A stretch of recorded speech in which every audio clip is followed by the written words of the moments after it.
मालिक, ओ मालिक। हाँ बोलो, क्या हुआ? क्यों इतना चिल्ला रहे हो? मालकिन, वो मुझे कुछ पैसे चाहिए थे। क्या पैसे? तुझे पिछले हफ्ते तो दिए थे पैसे, अब तुझे फिर से पैसे चाहिए? मालकिन, वो पैसे खर्च हो गए और त्योहार भी आने वाला है और मुझे नए कपड़े खरीदने हैं।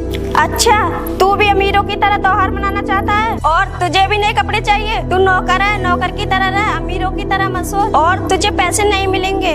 नहीं मालकिन, ऐसा मत बोलिए।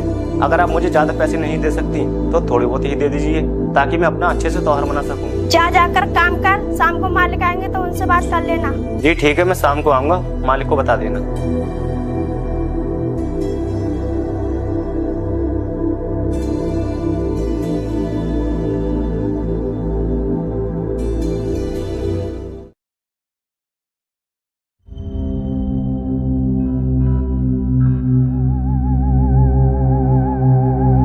वो मालिक। हाँ बोलो, क्या बात है? क्या मालकिन, आपने मालिक को बताया नहीं? वो मैंने बताया था ना आपको कि वो पैसे लेने आया था। ओ अच्छा, पैसे लेने आए हो? जी मालिक। अच्छा ये बताओ, नहर वाले खेत का काम हो गया या नहीं? हाँ मालिक, हो गया। और ये बताओ, बाग वाले खेत का काम हो गया? हाँ मालिक, वो भी हो गया। और वो 2 बीघे वाले खेत के गेहूं निकल गए? जी मालिक, अभी नहीं, वो काम अभी बाकी है। और ये बताओ, तालाब के पास वाले खेत का काम हुआ कि नहीं? जी मालिक, वो भी अभी बाकी है। कामचोर काम करता नहीं है और पैसे मांगने आता है। काम याद नहीं रहता, पैसे याद रहते हैं। चल जाके पहले काम कर। जी मालिक, मैं सारा काम कर दूंगा, लेकिन आप मुझे कुछ पैसे दे दीजिए। वो त्योहार आने वाला है ना, तो मुझे कुछ कपड़े खरीदने हैं। तो तुझे त्योहार पर नए कपड़े चाहिए? तो सुन, त्योहार सिर्फ अमीर लोगों के लिए होते हैं, तो जैसे गरीब के लिए नहीं। तुम लोग सिर्फ काम करने के लिए बने हो। ये सुबह आया था, मुझसे ऊंची आवाज में बात कर रहा था और मुझसे पैसे भी मांग रहा था। अरे नहीं मालिक, मैंने तो ऐसा कुछ नहीं कहा था। मालिक, आप झूठ क्यों बोल रही हो? मैंने तो आपसे कभी भी ऊंची आवाज में बात नहीं की। तू अब मेरी बीवी पर झूठ बोलने का इल्जाम लगा रहा है। चल जा खेतों में काम कर। जी मालिक।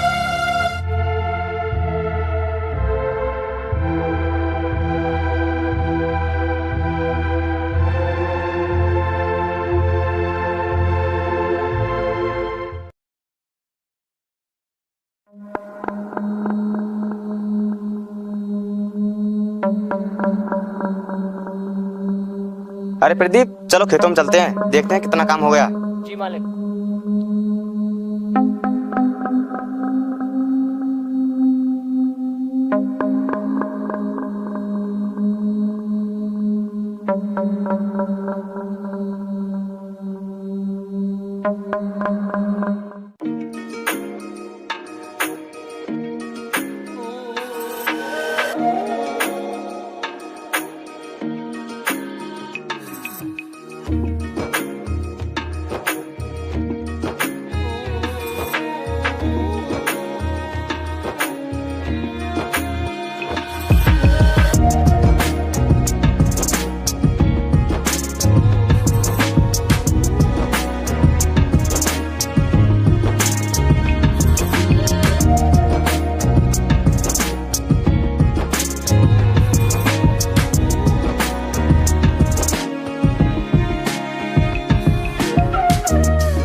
इतना सारा काम बाकी पड़ा है और तू आराम से बैठा बैठा पानी पी रहा है। पैसे तो हर हफ्ते मांगने आ जाता है, काम तो ठीक से करता नहीं है। अरे नहीं मालिक, मैं काम ही कर रहा था।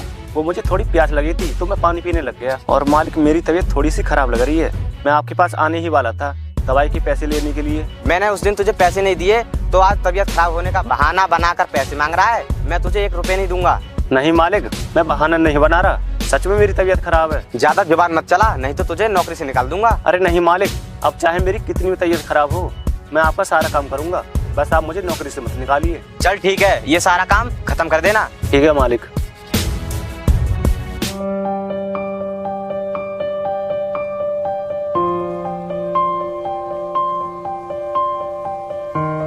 प्रदीप, इस पर नजर रखना। जी मालिक।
मालिक, वो सचिन खेतों पर काम नहीं कर रहा है, वो बस आराम से सो रहा है।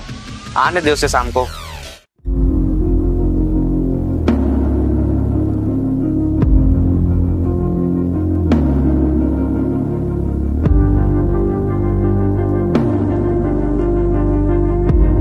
अरे मालकिन, एक गिलास पानी दे दीजिए, मुझे बहुत तेज प्यास लगी है।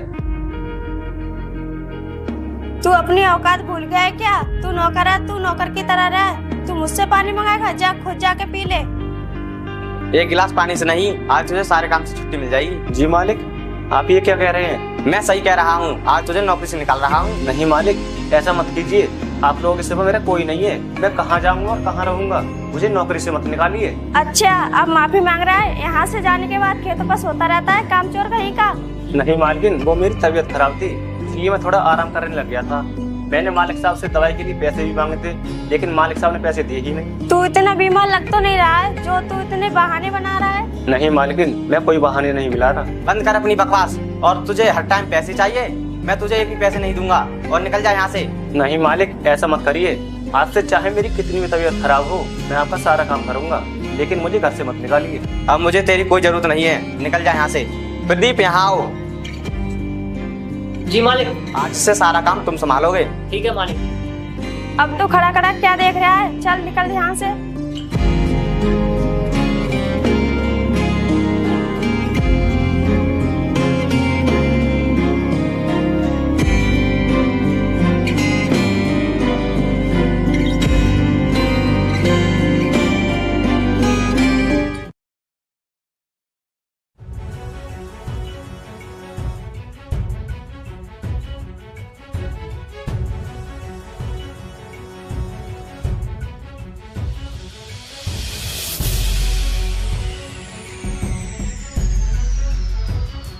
सुनो, सचिन नाम का लड़का यहीं रहता है क्या? हाँ, वो यहीं रहता था, लेकिन अब नहीं रहता है, क्योंकि उसे काफी दिन हो गए नौकरी छोड़े हुए।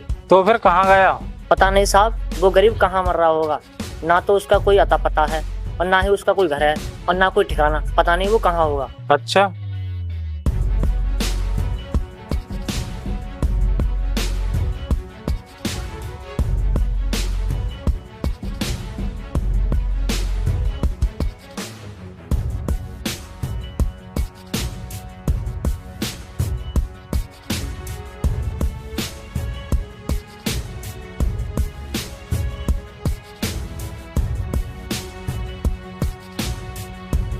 सुनिए भाई, आप सचिन नाम के लड़के को जानते हो? हाँ, मगर वो अब गाँव में नहीं रहता। चलो ठीक।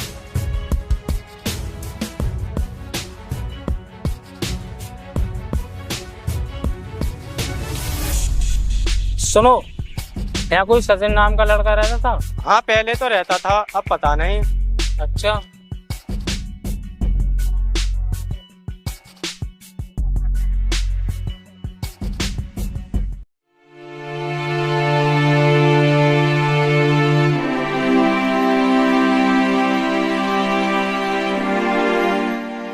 सुनो, क्या तुम इसी गांव में रहते हो?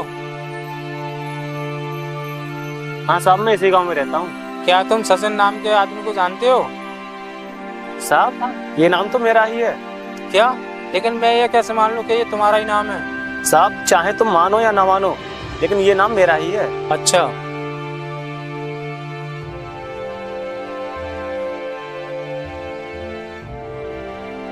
तो तुम्हारे पिताजी का क्या नाम है?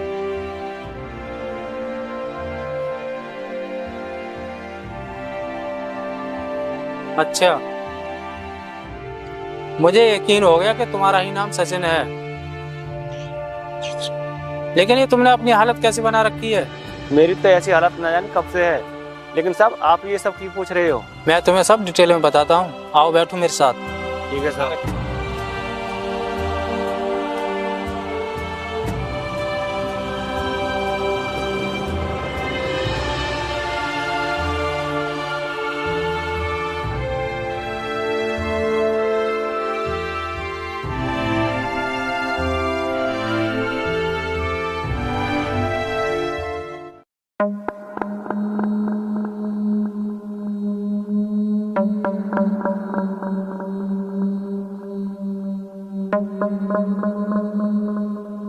सुनो, प्रमोद कहाँ है? बुलाओ उसे।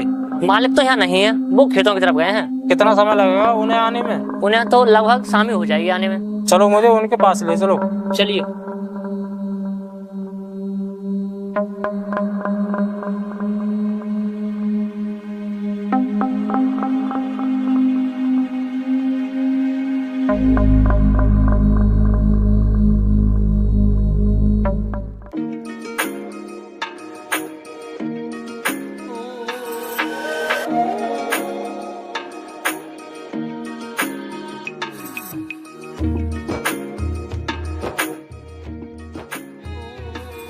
मालिक रुकिए। हाँ प्रदीप, क्या काम है? मालिक ये वकील साहब हैं और ये आपसे मिलना चाहते हैं। हाँ बताइए वकील साहब, क्या काम था? प्रमोद, जो तुम्हारा मकान है उसे खाली करना पड़ेगा और जो तुमने 100 बीघे जमीन पर कब्जा कर रखा है उसे भी हटाना पड़ेगा। लेकिन क्यों वकील साहब, क्या हुआ? हाँ, क्योंकि इस जमीन का असली मालिक मिल गया है। असली मालिक? मैं ही तो हूँ असली मालिक। आप ये क्या मजाक कर रहे हैं? मैं मजाक नहीं कर रहा हूँ, आप इसके असली मालिक नहीं हैं। अच्छा, तो कौन है इसका असली मालिक? इस जमीन के असली मालिक देखो वो रहे।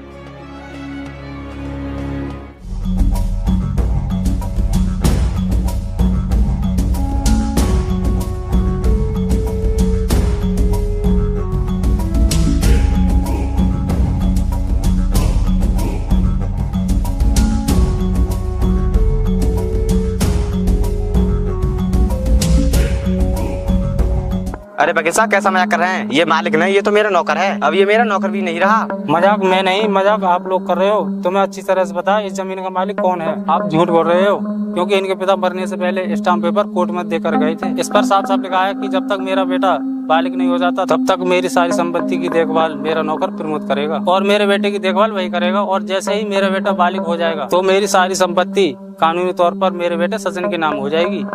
बोलो, क्या ये कागज झूठे हैं? हाँ ये सच है, मैं सचिन के पिताजी का नौकर ही था। वाह वाह, तुम लोग मेरे ही टुकड़ों पर पल रहे थे और मुझे ही 2 वक्त की रोटी नहीं दे रहे थे। और तुमने मेरी ही जमीन पर न जाने कितने दिनों से राज किया और तुम मुझे एक एक पैसे के लिए तरसाते रहे। मुझसे मेरी ही जमीन पर काम करवाते रहे तुम लोग। अगर तुम लोग चाहते तो ये बात मुझे कभी पता नहीं लगती, लेकिन किस्मत को कुछ और ही मंजूर था। तुम लोगों को तुम्हारा लालच ही ले डूबा। वो तो अच्छा हुआ कि मुझे वकील साहब मिल गए, नहीं तो तुम लोगों ने तो मुझे मेरे ही घर से निकाल दिया। अब बोलो, तुम लोगों के साथ किया जाए? तुम लोग घर से निकलोगे या फिर जेल जाओगे? सचिन, हमें माफ कर दो, ये सब हमने लालच में आकर किया था। सचिन, हमें माफ कर दो, हमसे बहुत बड़ी गलती हो गई। मैं तुम लोगों की तरह निर्दयी भी नहीं हूँ। आज से तुम लोग इस झोपड़ी में रहोगे। यहाँ पर ना जाने मैंने कितनी रातें गुजारी हैं और आज से तुम दोनों ही 100 बीघे की खेती करोगे। यही है तुम दोनों की सजा।